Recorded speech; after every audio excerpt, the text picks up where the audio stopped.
Happiness and wealth, two words the world chases endlessly.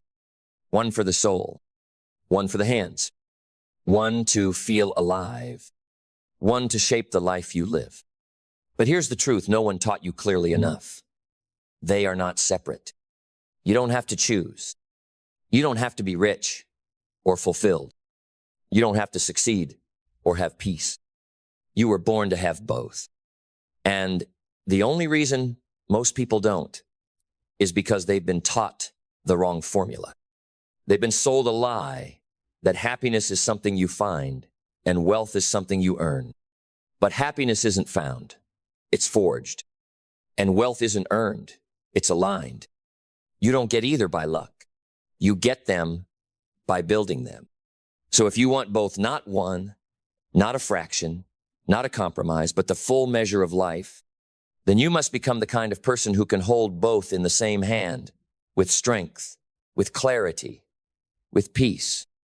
And that begins with this truth. It's not about what you have. It's about who you are. Because happiness and wealth aren't destinations. They're results, reflections, byproducts of who you choose to become daily. So let me tell you the real formula. It starts with your mindset, the soil where all other seeds are planted. Your thoughts are the architects of your experience. Your beliefs shape your behavior. And the story you tell yourself becomes the life you live. You cannot plant poverty in your mind and harvest prosperity in your reality. You cannot water bitterness and expect joy.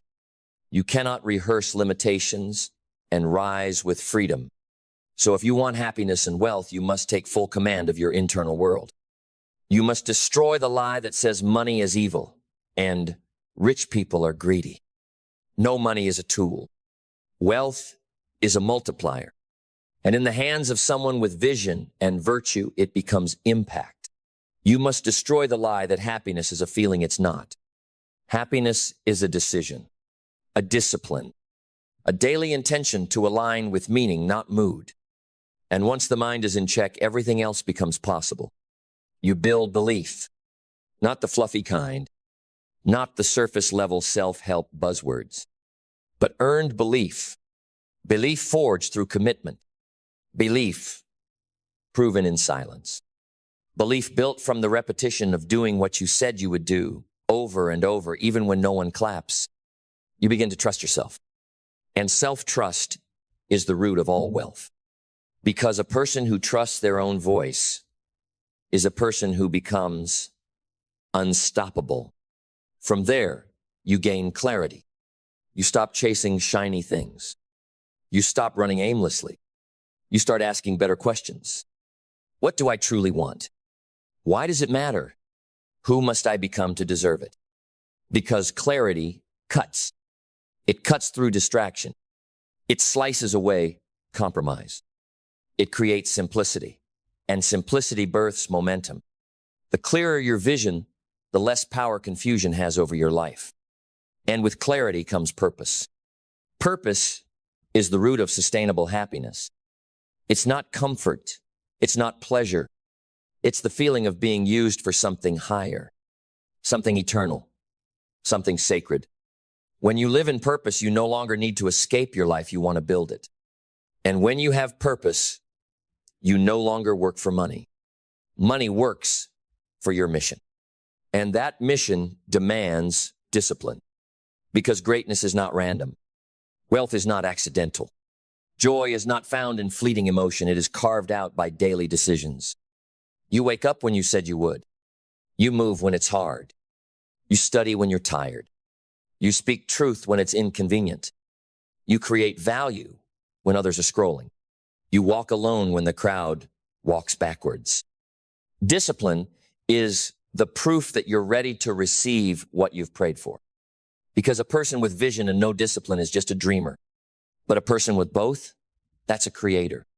And creators create action. Bold, focused, aligned action. Not motion, not busyness, not distraction disguised as work. Real action, strategic moves, relentless consistency. You stop waiting. You stop overthinking. You stop needing permission. You move because you know happiness comes from progress, and wealth comes from value delivered repeatedly to the marketplace. You stop consuming. You start contributing. You stop asking, what can I get? And start asking, what can I give that no one else can? That shift right there, it changes everything, because the world pays the valuable, and it honors those who show up with fire, intention, and integrity. But you don't just act. You act with gratitude. Gratitude isn't passive. It's a weapon. A person who is grateful while they build becomes unstoppable, because they don't wait to enjoy the destination. They infuse joy into every step. They see the process as a gift. They see the setbacks as training. They see the pain as preparation. They see the mundane as meaningful.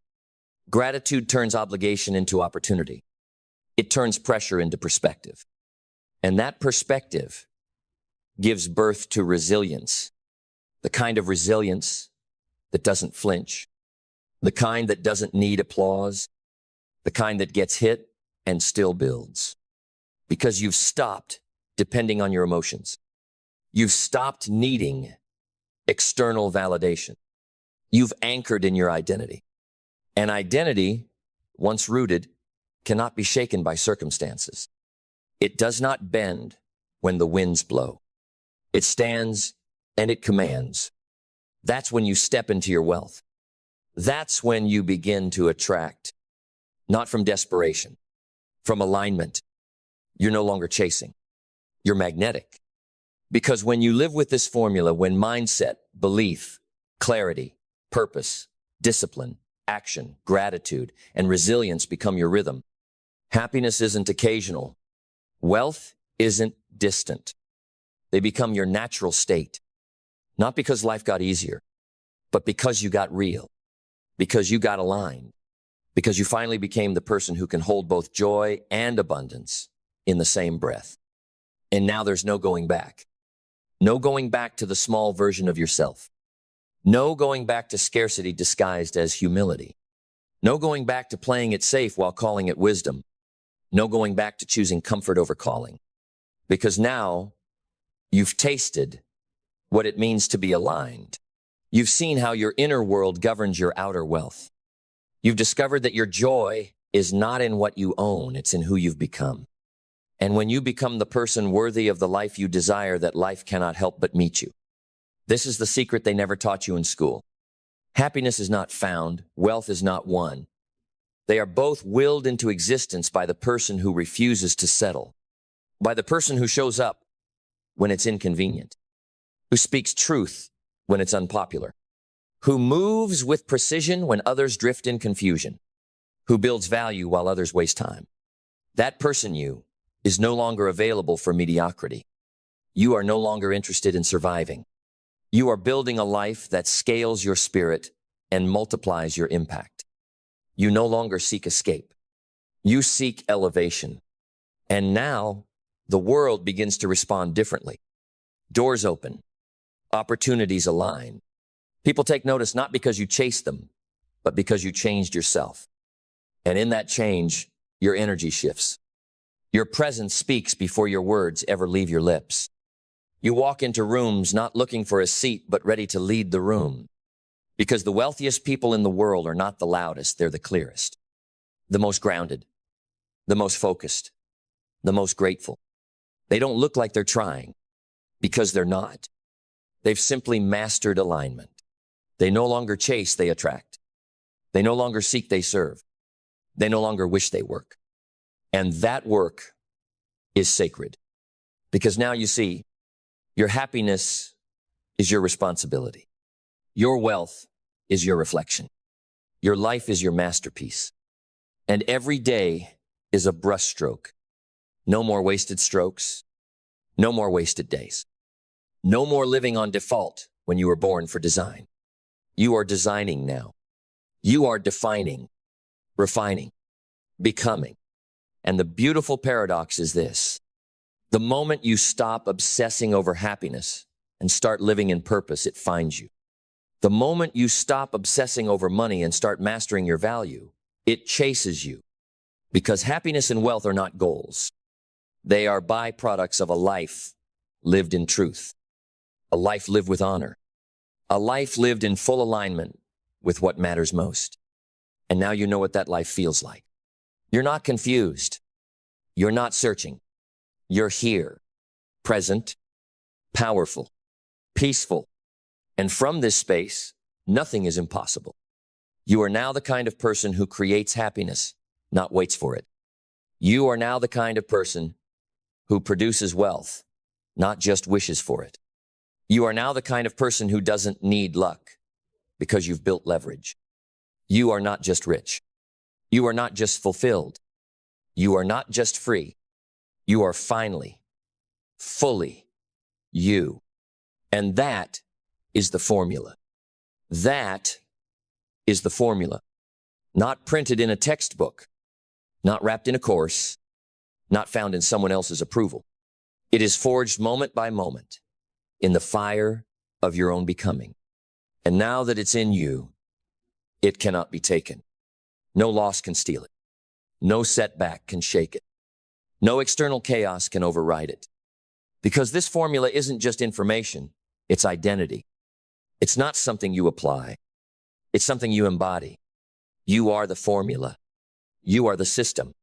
You are the solution to every obstacle, to every challenge, to every level you used to think was out of reach.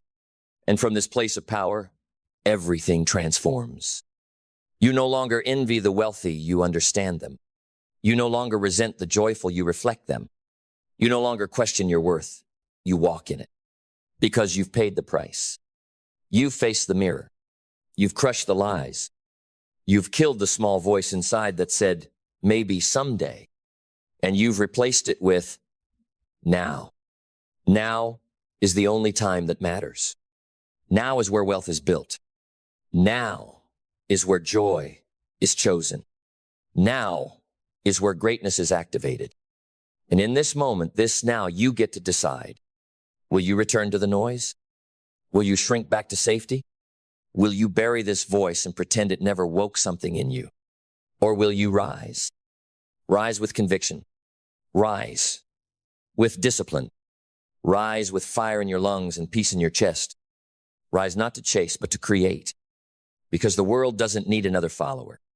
It needs a force, a presence, a soul that walks in truth and builds in alignment. That's you now. You are the presence.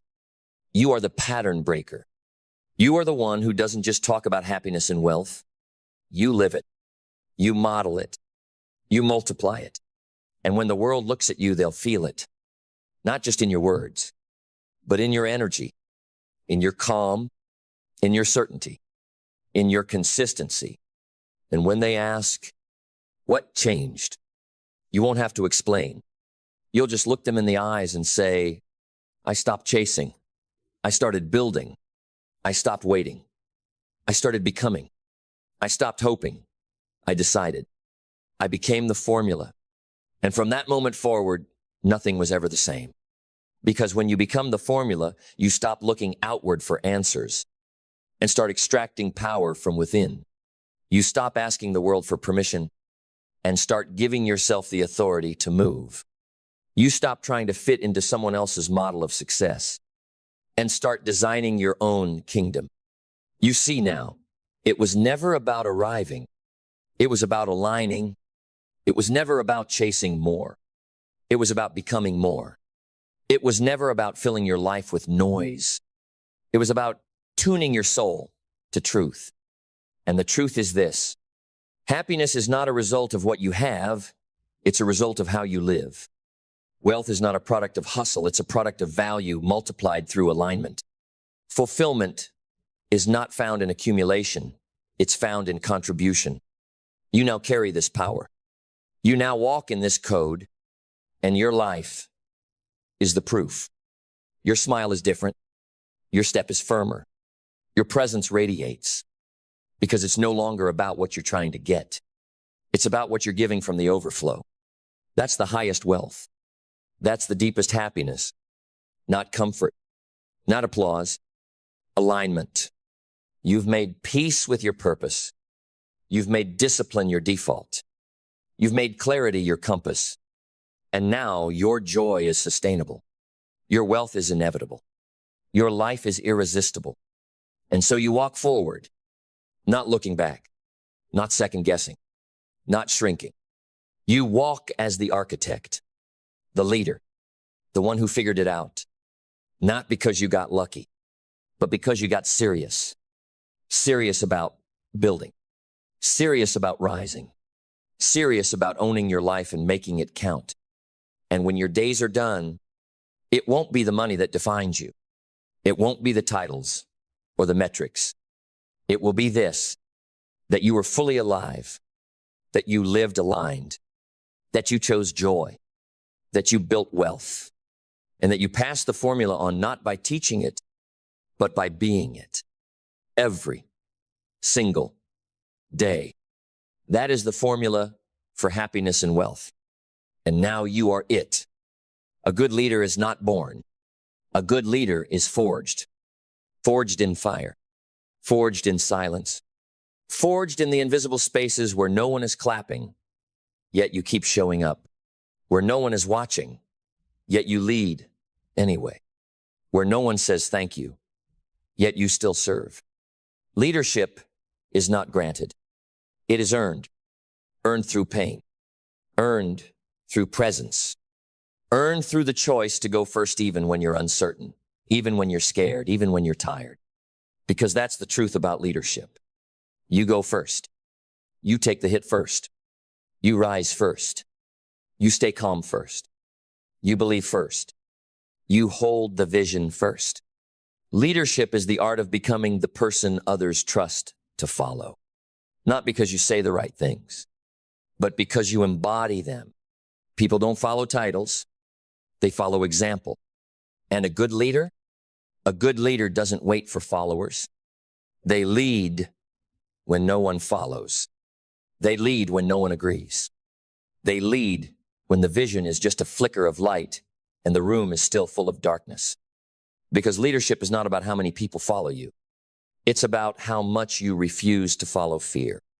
So what makes a good leader? Clarity. A leader without clarity is just noise in a suit. You must know where you're going. You must know what you stand for. You must know what you refuse to tolerate in yourself and in your culture. Because people are looking for direction. They are drowning in options and starving for vision. They don't need more content. They need a compass. And that's who a leader becomes. A human compass, pointing not just north, but true. Not just to more, but to meaning. But clarity is not given. It is refined. Refined in quiet reflection. Refined through brutal honesty. Refined when you say, I may not have all the answers, but I know the direction, and I will walk it with or without applause. A good leader also possesses conviction, because clarity without conviction is fragile. You must believe so deeply in your mission that people feel it when you speak. When you walk into a room, your energy should say, this matters, and I will not retreat. Conviction is magnetic. Conviction is contagious. Conviction is what makes your team stand taller when you speak. But here's the truth. You can't fake conviction. You can't perform it. You can't script it. It is born from alignment, from living what you preach, from doing the work when it's hard, when it's boring, when it's thankless. And when people see that, they believe you because they don't need you to be perfect. They need you to be real. A good leader owns their mistakes. They don't shift blame. They don't hide behind titles. They say, that was mine. Let's fix it. And in doing so, they create a culture of responsibility, not fear. You want to lead? Then lead in ownership, because leadership is not authority. It is accountability. And those who are willing to carry the weight are trusted with more of it. Then let's keep building, because the deeper we go, the clearer it becomes. A good leader doesn't just create results. A good leader creates people who create results. And to do that, you must master the skill of empowerment. The poor leader clutches control. They micromanage. They fear letting go. They build cages and call it order. But the true leader, the good leader, builds wings. They invest. They teach. They delegate not because they're lazy, but because they believe in multiplication. They understand, if everything depends on me, we stay small. But if I raise up others, we scale. Leadership is not about being the hero. It's about building heroes around you. Your job is not to be the smartest in the room. It's to create a room where smart people want to stay. And that only happens when you lead from humility. Humility is not weakness. Humility is strength under control. It's being secure enough to say, I don't know.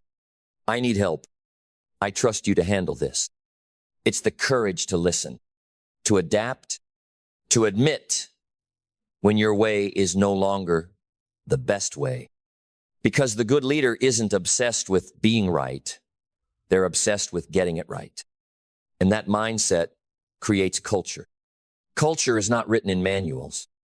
It's written in moments. The moment you celebrate effort, not just outcomes. The moment you check in because you care, not because the metrics dropped. The moment you lead with empathy, but never drop the standard. Good leadership is the balance of compassion and conviction. It's the ability to say, I see you, I hear you, I care about you, and I still expect you to rise. Because true leaders don't lower the bar to keep people comfortable. They lift people up to meet it. And in doing so, they don't just lead projects. They lead transformation. You want to be a good leader? Then become the kind of person who walks into the room and elevates the temperature. Not with hype, not with fear, but with presence. The kind of presence that makes people feel more clear, more confident, more committed, just because you're there. That's not charisma. That's integrity. That's alignment. That's what happens when your leadership is not a role, it's a rhythm. Then lock in, because the heart of leadership is not found in how many you command, but in how deeply you care. A good leader doesn't just build performance. They build trust. And trust is earned in the unseen. In the moments when you show up without being asked. When you follow through on the small promises. When you protect the room when gossip starts. When you deliver the hard truth with honor instead of ego. Because here's the raw truth. People will not follow you forever just because you're talented. They follow you because they feel safe in your presence. Safe to try. Safe to fail. Safe to grow. Good leadership is emotional intelligence on fire. It's awareness.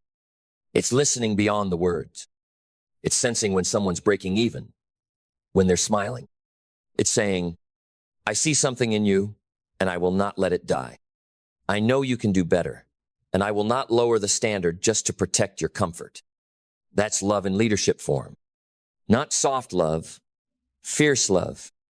Because leadership without love becomes control. Leadership without truth becomes chaos. You must lead with both. And when people feel that balance of being deeply valued and deeply challenged, they bloom. They rise. They begin to self-lead. They stop needing to be pushed because they're now pulled by their own sense of ownership. That is the mark of a good leader. They don't just move people when they're in the room. They leave behind a wake of excellence long after they're gone. Their legacy is not built in how loud they were. It's built in how strong others became because of them. So let me ask you, do people grow in your presence? Do they sharpen around you? Do they rise when you speak or shrink? Because good leadership isn't about how much you get done. It's about how many others become more because of your leadership. That is eternal impact. That is a life worth leading. Then stand tall, because now we enter the final forge of great leadership, self-leadership. Because before you can lead others, you must conquer the war within. A good leader is not made in public. A good leader is made in the private hours. The hours where there's no recognition, no audience, just you and your standard. Before you lead a team, lead your thoughts. Before you demand excellence, live it in silence. Before you set the tone for a room, set it in your own morning routine. Because your people will not rise to your words.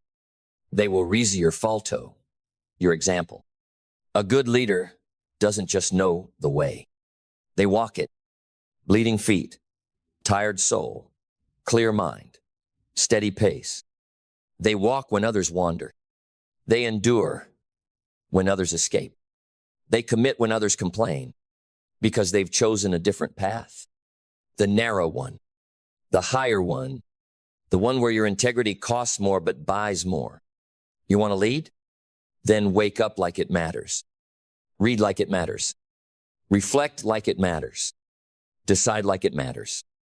Because everything you do when no one's watching shows up in how they follow you when they are. Self-leadership means you don't wait to be told. You don't wait to feel ready. You initiate. You train. You discipline. You check yourself before the world checks you. And when you fail will you own it fast, learn even faster, and rise higher than before? Because the good leader isn't defined by perfection. They're defined by their bounce back, their unshakable rhythm, their refusal to be anything less than fully accountable. That's what inspires. Not your wins, but your willingness to keep rising. So take this truth and let it sear into your soul. Before you build empires, build yourself. Before you demand loyalty, master your own. Before you wear the title, carry the weight. Because real leadership isn't flashy, it's forged. And the good ones, they don't lead for applause. They lead for impact. They don't lead for attention. They lead for alignment. They don't lead to be admired. They lead because they cannot not lead. It's who they are. It's what they've chosen. It's the fire they'll carry until the end. Then let us finish strong, because a good leader doesn't just close the distance. They close the gap. The gap between potential and performance, between vision and reality, between who people are and who they were meant to become. And that is the sacred duty of leadership, to see what others can't, to believe when others won't, to hold the light steady while others find their way through the dark. You don't lead for ego. You lead because the world is starving for stability, because your presence brings order to chaos, because your energy speaks before your words do, because people feel safer, stronger, sharper just by being around you. That's not charisma. That's caliber. You've built it. You've bled for it. You've earned it. You've carried the weight so others could walk lighter. You've stayed steady so others could find their ground. You've held your fire so others could ignite theirs. And one day, you'll look behind you. You'll see not just results, not just success, but people, leaders, movements, culture, legacy. And you'll realize the true reward of leadership was never the praise. It was never the position. It was never the power. It was the becoming, the leader you became when no one believed, when everything tested you, when you refused to quit, because that's what makes a good leader. Not talent, not titles, not tactics, but the relentless decision to rise first, speak truth, hold vision, lead with love, and never, ever lower the standard. This is your path now, not to follow, but to forge.